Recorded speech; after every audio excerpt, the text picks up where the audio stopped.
Hey guys, so for this video, we are going to create a timer that you can use to show how much time is remaining to the user for whatever context you want to use it in. You can use this for games, you can use it for inside of your applications or anything that you want. So we can see here is a circle that's kind of going away in correlation with how much time is remaining and the number going down. So to get started, open up your terminal and let's run a command to bootstrap our project. So the command that we want to run is npm create vt at latest, and then the name of the directory. So we'll just call it timer here. And then you can pass in a template. We will use the React TS one to get started. You can go ahead and run that, and then you can run these three commands that you see on your screen here. So cd into that directory that you created, run npm install to install all the dependencies, and once that is done, you can run npm run dev. So you can go ahead and open up this directory with your favorite IDE, whether it's VS Code or NeoVim, whatever you want to use. I'll be using NeoVim for this, but it shouldn't matter what you use. So we can run npm run dev. If we click on the localhost 5173 here, it will open up the starter. And let's go ahead and delete a bunch of the starter stuff right away. So I'll open up the project now in NeoVim.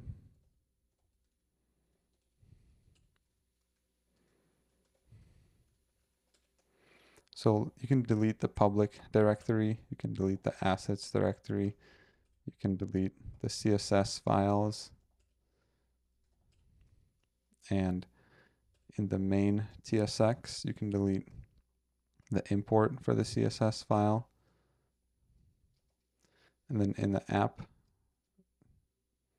file, app TSX, you can delete these imports. We'll change everything inside of the component here. So for the app one, we'll want to, we'll have kind of some unrelated to the timer code, but code that will call our timer. So we'll go ahead and create that right away. And I'm just going to have a state here is break, which will be a Boolean.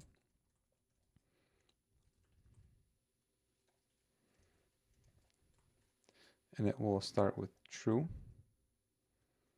And then we'll create a function called handle time is up.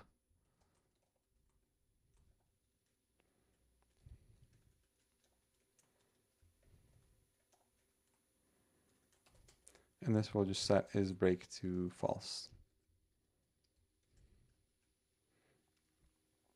And then here, if it's a break, we will return that timer component that we will build. So this will have, for start, we'll have two props on it, which will be seconds, which is how many seconds to run the timer for. We'll do 1 minute.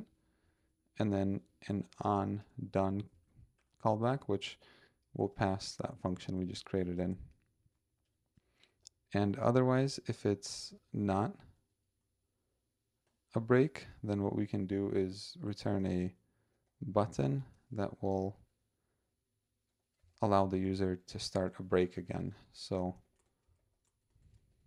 like this here.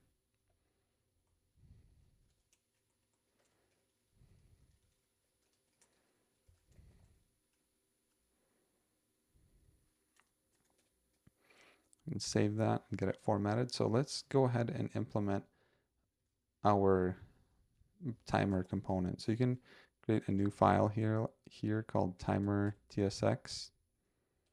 And let's go into it. And for the first iteration, we'll make it very simple, and then we'll add more functionality to it. So let's define that interface of timer props, which is where we had the seconds, which was a number, and then on done, which was a callback. And then let's export a function called timer.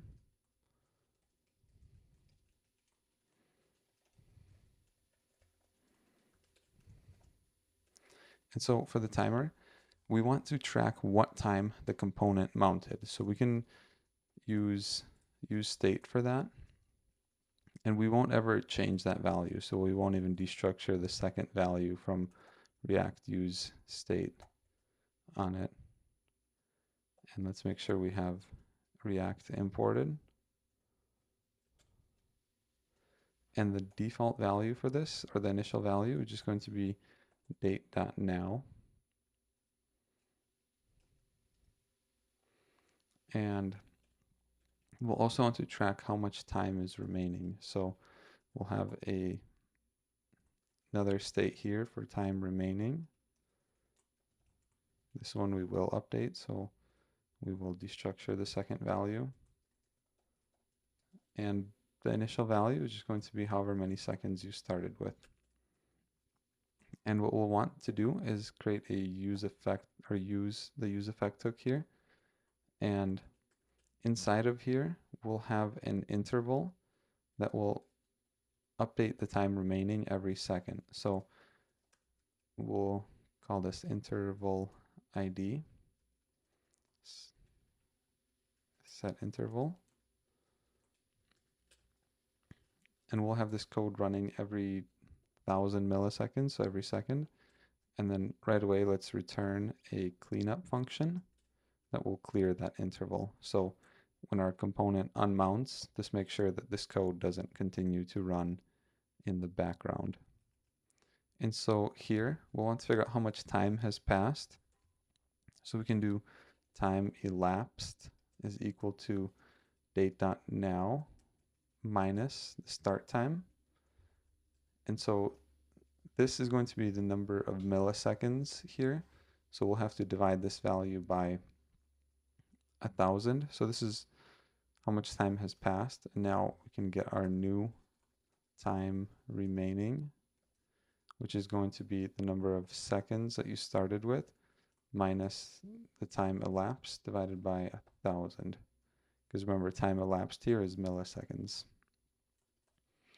And then we can set time remaining to be the new time remaining. And then we can check here if the new time remaining is less than 0, we will call our onDone callback. And then in here, let's make sure we add all of our values that we reference. So we can do onDone seconds and start time. And then super basic test, we'll just show our time remaining in a fragment. So if we save that and we rerun it here, we see that something broke. So timer is not defined, right? Let's go back to app here and make sure we import timer. So now we can see our seconds are showing up along with some decimal points. So to make it look a little nicer, let's make sure that we round the value before setting it. So in here we can do math.round. Let's round it with parentheses, and now if we refresh it, we can see the numbers don't have any decimal points. And so to make this a little more interesting, let's add that circle around this that will update as the time goes by. So what we'll want to do is create, we'll use an SVG for creating this, so we can change our return statement here. And this SVG here, we'll give it some styling in a second. So style, and we'll want to have a container width, which we will define up inside of the component here in a second. So we can say the width is going to be container width. And we can copy this line and do the same for the height. So we'll define it as a prop, an optional one that you can pass in, but we'll give it a default value of maybe 250 to start with. So in here, we can do container width, and this will be an optional number. And then over here, we can destructure it and give it a default value of 250. And so we have our SVG container for everything. And what we'll want to do is first create a circle that will always be there. That's the one that is in the background that shows up as the time progresses, as the one on top disappears. So the circle here will have, you need three properties for the circle. It's the radius, the center X, and the center Y. So R is for the radius, and we'll define radius here in a second. And then the center X will just be the center of the container. So we can just take the width and divide it by 2. So we'll create a variable for that. We'll have container center, and we can copy and paste this for the Y. And then we'll have some style on this one. So the fill will be transparent. This will allow us to see the background through it. And then the stroke will also define a fade color. It's another variable we'll need to define, which is the color of the circle that shows up. And then a stroke width. We'll also define this as a variable, which will be stroke inner.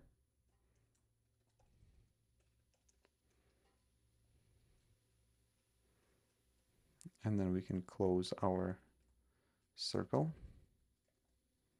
So let's define these variables here. Radius will have to be relative to the container width that we have here. So this won't be a value that the user or the user or the parent component can pass in. This will be hard coded. So along with the container center. So container center, this is just the container width divided by 2. And then the radius, this is going to be the container width divided by 2 as well. And then we'll want to offset it with whatever the stroke of the circle is to make sure it doesn't overflow out of the bounds. So we'll create another variable or another prop for this, an optional one. So let's go ahead and do that right away. We'll have stroke outer, which will be a number, and we'll destructure it here and give it a default value of 8. So there's our radius, and let's also add stroke inner over here as well. So stroke inner, which will be an optional one, which is a number. We'll destructure it here for stroke inner, and we'll give it a default value of whatever stroke outer is minus 2 to make it a little bit narrower. And then fade color, that's another one that we need. So fade color, this is going to be an optional string the user can pass in. And if we save this, we can destructure it here. So we'll also want to straight away define the primary color, which is the color of the text and the main circle that we see. So let's add that one right away as well. Primary color, it's optional, so we use the question mark. And then here we destructure it and give it a default value. So I'll use HSL, and I'll use red here, which is 0, 100%, and then 50%. And for the secondary color, or the fade color, we'll copy this and change it to fade here. And I'll have it be the same color, but with some opacity on it to make it lighter. So if we go back to the bottom of our component, let's continue defining out the SVGs here. So we have one circle, and let's copy this, and we'll define another circle, which will be similar. It will be centered with the same radius, and the style will be transparent. We'll want to use the, instead of the fade color, the I think primary color is what we called it, and then stroke outer. And let's also use the stroke dash array. This is how we're going to implement the kind of receding of this circle. And we'll set this to be the circumference of the circle, which we'll define in a second. And then we'll also have the stroke dash offset, which we'll define as remaining time, or we'll have to define this value as well.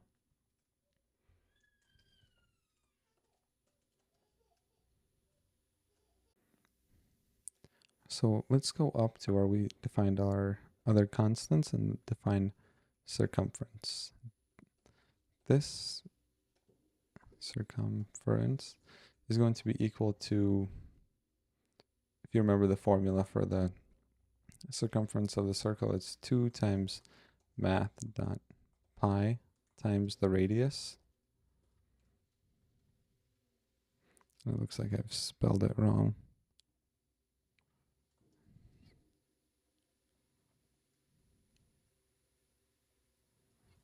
Just copy that and paste it over that.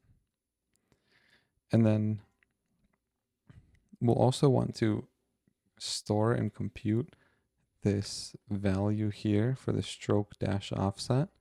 And this value should change every time we update the remaining time. So instead of introducing another use state, let's just change our existing use state where we have the remaining time, and let's turn it into an object where we will store the seconds and that stroke dash offset. So we'll turn this into an object. We'll have seconds in here, which will be by default whatever we start with, and then the stroke dash offset, which will default to 0. And then inside of our use effect, we can no longer just set it to that number of seconds. We'll have to turn this into an object, and like so. And then we'll also want to store that stroke dash offset. And so to compute this, we'll need to subtract from the circumference of the circle the factor, or like the relative factor to how much time has passed. So we can look at this diagram that I prepared here. You can see an example is, let's say we're at 45 seconds remaining and you started with 60 seconds and the circumference of your circle is 200. To figure out what this number should be, the stroke dash offset, you would do 45 times 200 divided by 60, what we see down here. And we'll want to subtract that from the circumference to get the proper value for our stroke dash offset property. So this is the mathematical reasoning behind what we're going to put in these parentheses here. So we'll have the time remaining, time multiplied by the circumference, and then divide that by the number of seconds that we started with. So this should be new time remaining. Like that. And then let's update our dependency array here.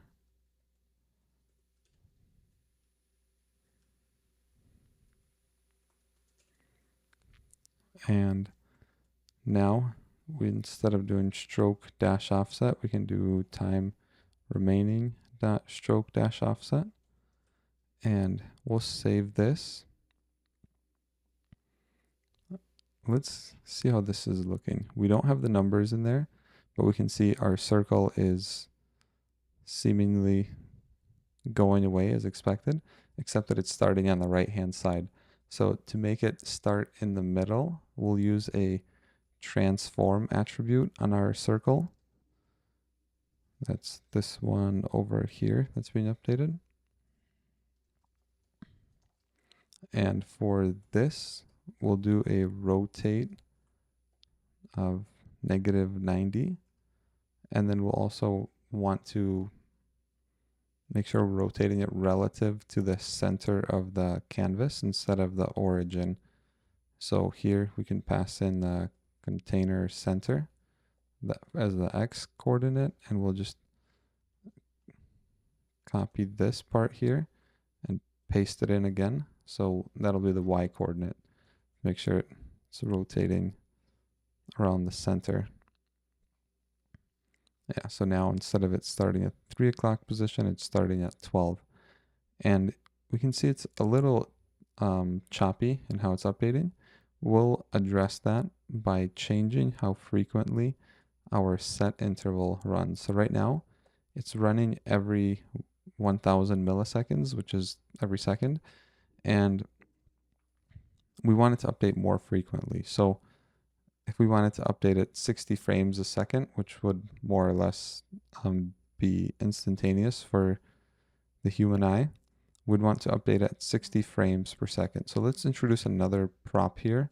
We'll call it FPS, and it will be a default value of 60. And then inside of this use effect, to get our refresh rate, we can create a variable here called refresh rate, and it's going to be equal to 1000, which is 1000 milliseconds, divided by 60, which is however many frames per second we're going for here.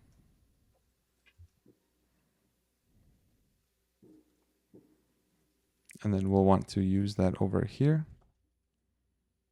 And then we will want to add,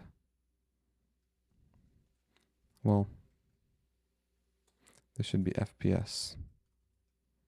And then we'll want to add FPS to our dependency array. If we save this, we refresh it, we can see now it's updating pretty much instantaneously. Now let's do the last part, which is getting the text to show up on the screen. So here, we go to the bottom of this component. We'll use the SVG text element. And inside of it, we will render that time remaining dot seconds, and close that text element. So if we save this, we should see our text isn't showing up. If we inspect the circle here, we can see the text is up in the corner off to the left, so it's not even visible. So let's get it positioned correctly. So what we'll want to do is give it an X attribute, and we'll actually just copy the circle X and the circle Y. We'll paste it here. This doesn't need the C prefix on it.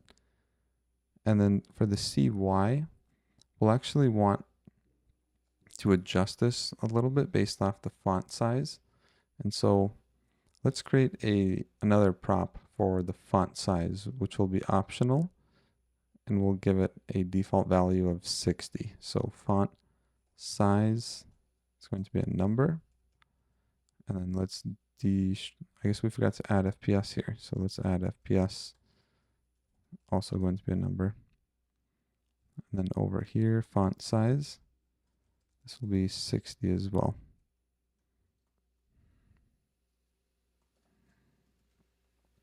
And then for the center Y, to accommodate for the size of the font, we'll want to add a quarter of the font size. So font size divided by 4. And then text anchor will be middle.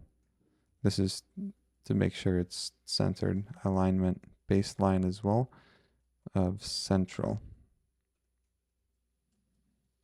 And then let's add our font size to it. font size, and then the fill, we'll also give it that primary color. And then let's give it a font weight of bolder.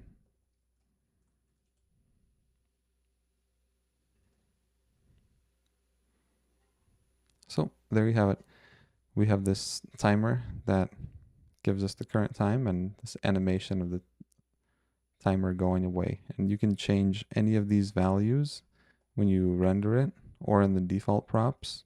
So if in the app component you wanted to have multiple timers that look different, you can just copy this one and paste it, and you can pass in the prop that you want to have. So maybe you want one that's smaller. We'll make this one 100. You have one component that can render both of them. So maybe we'll want to make that font size smaller then. So instead of 60, let's try 30 on this one. And maybe you want it to have different seconds. So instead of 60, this one might only be 30. So you can reuse this component in your projects with any value, any colors, style it to meet your needs. Hope you guys enjoyed. Thanks for watching.